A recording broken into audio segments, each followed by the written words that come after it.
జమ్మూ కాశ్మీర్లో తొలి విడత ఎన్నికల ఘట్టం బుధవారం ముగిసింది. రెండో విడత ప్రచారం ఊపందుకుంది. ఈ నెల 25న రెండో విడత పోలింగ్ జరగనుంది. ప్రధానమంత్రి మోదీ గురువారం శ్రీనగర్లో పర్యటించారు. జమ్మూ కాశ్మీర్ వెనుకబడ్డానికి ప్రధానంగా 3 కుటుంబాల కారణాలుగా ఆరోపించారు. ఇక్కడ యువత చేతిలో రాళ్లిచ్చి రెచ్చగొట్టారని, వారి భవితవ్యం నాశనం చేస్తారని మండిపడ్డారు. మరి ఆ 3 కుటుంబాలు ఎవరో ఈ స్టోరీలో చూద్దాం.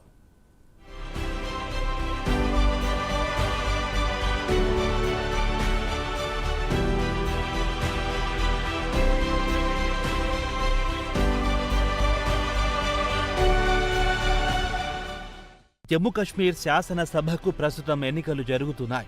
బుధవారం నాడు మొదటి విడత పోలింగ్ ముగిసింది. రెండో విడత ఈ నెల 25న జరగనుంది. ఇక ప్రధానమంత్రి నరేంద్ర మోదీ గురువారం నాడు శ్రీనగర్లో బహిరంగ సభలో మాట్లాడారు. జమ్మూ కశ్మీర్ వెనుకబడ్డానికి ప్రధాన కారణం ఇక్కడి 3 కుటుంబాలే అని ఆరోపించారు. ఇక్కడి అధికారం తమ జన్మ హక్కని భావిస్తున్నారని మండిపడ్డారు. ఇక ఆయన చెబుతున్న 3 కుటుంబాల విషయానికొస్తే కాంగ్రెస్, నేషనల్ కాన్ఫరెన్స్, పీడీపీ ఇక్కడి యువత చేతికి రాళ్లిచ్చి ప్రభుత్వంపై తిరుగుబాటుకు ప్రోత్సహించారు. తమ ప్రయోజనాల కోసం వారి భవిష్యత్తును నాశనం చేశారని శ్రీనగర్లో ఆయన ఓ ఎన్నికల ర్యాలీలో ప్రసంగిస్తూ విమర్శలు గుప్పించారు.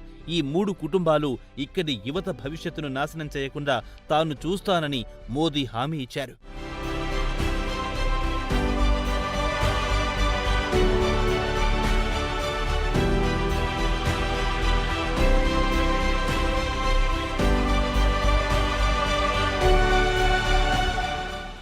ఇక్కడి మన యువతకు విద్య దూరమయ్యింది. విద్యార్థులు స్కూళ్లకు, కాలేజీలకు వెళ్లడం మానేశారు. కాంగ్రెస్, ఎన్సీ, పీడీపీకి చెందిన 3 కుటుంబాలు ఇక్కడి యువత చేతిలో రాళ్లిచ్చి ప్రభుత్వానికి వ్యతిరేకంగా రెచ్చగొడుతున్నాయని ఆరోపించారు. తమ రాజకీయ ప్రయోజనాల కోసం ఇక్కడి యువత భవిష్యత్తును నాశనం చేశారు. జమ్మూ కశ్మీర్కు వ్యతిరేకంగా పన్నుతున్న కుట్రను భగ్నం చేయాలని ఆయన పిలుపునిచ్చారు. ఇక్కడి యువతకు ఉపాధి కల్పించడం తమ ప్రధాన ఉద్దేశమని, ఉపాధి కల్పిస్తామని హామీ ఇచ్చారు ప్రధాని మోదీ. ఈ 3 పార్టీలు వారసత్వ రాజకీయాలను ప్రోత్సహిస్తున్నాయన్నారు.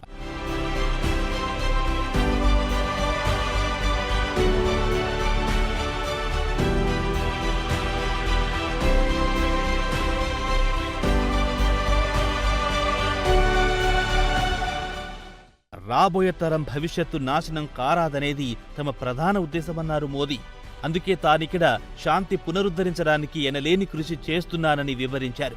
ఈరోజు ఇక్కడ స్కూళ్లు, కాలేజీలు ఎలాంటి ఆటంకాలు లేకుండా పనిచేస్తున్నాయి.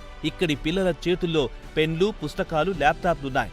ఇక్కడి రోజువారీ అల్లర్లు తగ్గాయి. పిల్లలు స్కూల్కు వెళ్లి చదువుకుంటున్నారు. ఇక్కడ కొత్త స్కూళ్లు వస్తున్నాయి. కొత్త కాలేజీలు, ఎయిమ్స్, మెడికల్ కాలేజీలు, ఐఐటీలు నిర్మిస్తున్నామన్నారు. జమ్మూ కశ్మీర్లోని ఈ 3 కుటుంబాలు ఇక్కడి అధికారం తమ జన్మ హక్కని భావిస్తున్నాయి. ఇక్కడ అరాచకం సృష్టించి అధికారం హస్తగతం చేసుకోవాలనేది వారి ప్రధాన లక్ష్యమని రాహుల్, ఫరూక్ అబ్దుల్లా, మహబూబా ముఫ్తీ కుటుంబాలపై మండిపడ్డారు.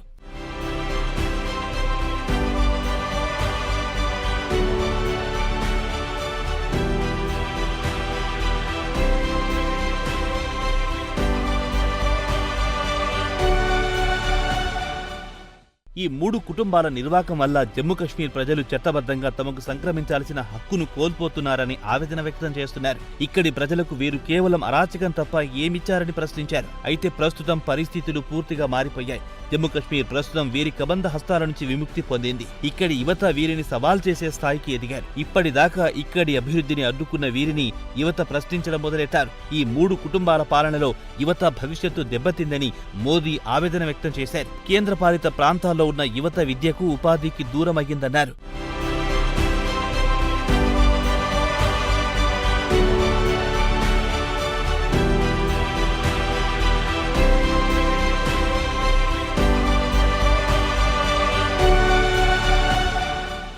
ఇక్కడి యువతకు ప్రజాస్వామ్యంపై నమ్మకం కుదిరింది. తమ ఓటు ద్వారా ఇక్కడ మార్పు తేవడానికి నడుం బిగించారని కితాబిచ్చారు. బీజేపీ అభ్యర్థికి మద్దతుగా ఆయన ఇక్కడి షేరే కశ్మీర్ స్టేడియంలో ఎన్నికల ర్యాలీలో మాట్లాడారు. జమ్మూ కశ్మీర్ ప్రజలకిచ్చిన హామీని ప్రభుత్వం అమలు చేస్తుందన్నారు. ఇక్కడి యువతకు నైపుణ్యంలో శిక్షణ ఇప్పించి ఉపాధి కల్పిస్తామన్నారు. ప్రధానమంత్రి ర్యాలీని ఉద్దేశించి ఇక్కడ స్టేడియం చుట్టూ భారీ భద్రతను ఏర్పాటు చేశారు. గత 5 సంవత్సరాలలో జమ్మూ కశ్మీర్లో పరిస్థితులు పూర్తిగా మారిపోయాయి.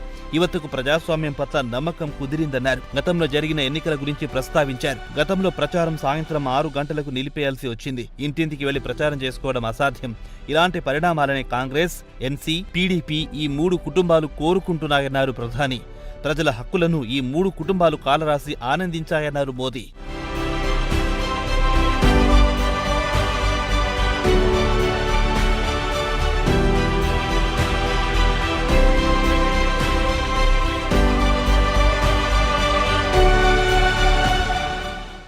అప్పటి ఇప్పటి పరిస్థితుల్లో వచ్చిన మార్పు చూడండి. రాత్రి పొద్దుపోయే వరకు అభ్యర్థులు ఎన్నికల ప్రచారం చేసుకుంటున్నారు. ఇక్కడి ఓటర్లకు ప్రజాస్వామ్యంపై నమ్మకం కుదిరింది. తమకు చట్టబద్ధంగా రావాల్సిన హక్కుల గురించి ప్రజలు తెలుసుకుంటున్నారు. మళ్లీ పాత రోజులు రావాలని కోరుకుంటున్నారా అని ప్రశ్నించారు. ఈ 3 కుటుంబ పార్టీలు కలిసి గత 35 ఏళ్లలో కశ్మీర్ను 3000 దినాల పాటు మూసివేయించారు. 2019 తర్వాత కశ్మీర్ ఒక్కరోజు కాదు కదా, కేవలం 8 గంటలు కూడా బంద్ కాలేదని గుర్తు చేశారు.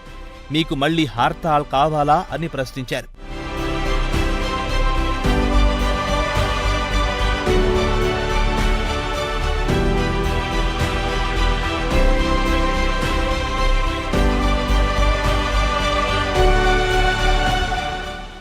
బుధవారం నాడు జరిగిన పోలింగ్ సరళిపై మోదీ సంతృప్తి వ్యక్తం చేశారు. మొదటి విడతలో 61% పోలింగ్ జరిగింది. ప్రజలు స్వచ్ఛందంగా ఇంటి నుంచి బయటకొచ్చి తమ ఓటు హక్కును వినియోగించడం పట్ల ఆయన హర్షం వ్యక్తం చేశారు.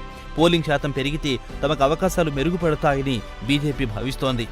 మరి ఓటర్ దేవుడు ఎవరిని కరుణిస్తాడో వచ్చే నెల 8వ తేదీన తేలిపోతుంది. కాగా రెండో విడత పోలింగ్ ఈ నెల 25న జరగనుంది. రెండో విడత ప్రచారం క్రమంగా వేడెక్కుతోంది.